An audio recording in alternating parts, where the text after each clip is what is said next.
Думаю, 160 там точно должно быть. В Челябинской области 130. Владеют на самом деле языком всего там 23 с небольшим тысяч. Стана Гайбаков 3,5 тысячи указали в переписи своим родным языком татарский. Для нас, конечно, это тоже немаловажное значение. Вы же понимаете, что мы не верим, да? И мы понимаем объективные причины. Но самое, я считаю, уже, которое лежит на поверхности, потому что вот кто здесь работает, никому переписчики не приходили. Это факт. Ко мне приходили. Не то, что вот мы, это в принципе наши жители города и области. Ко мне приходили. Очень часто говорят о том, что а где? Мы как бы все-таки более молодое поколение через электронную перепись мы прошли. Да. А там, где нет интернета, а таких у нас еще поселков и деревень в области очень много, они этого сделать не могли. Да и плюс старшее поколение компьютером не пользуется.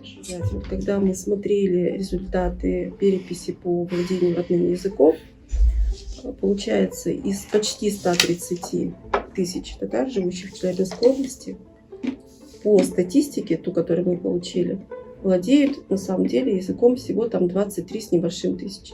Мы с этой цифрой не согласны. Почему?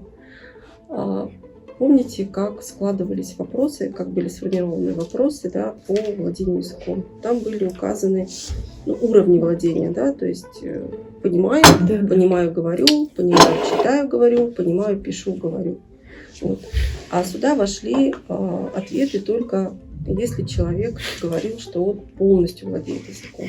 Поэтому если к этой цифре, конечно же, прибавить еще тех людей, которые хотя бы понимают, да, эта цифра была так побольше. раздробили. И вот нас очень, конечно, эти цифры и разочаровали, и огорчили. Из числа татар наших переписчиков туда не брали. То есть вот мы же, когда готовились, вот мы заранее, значит, там, что вот будет набор идем, но там уже все было распределено.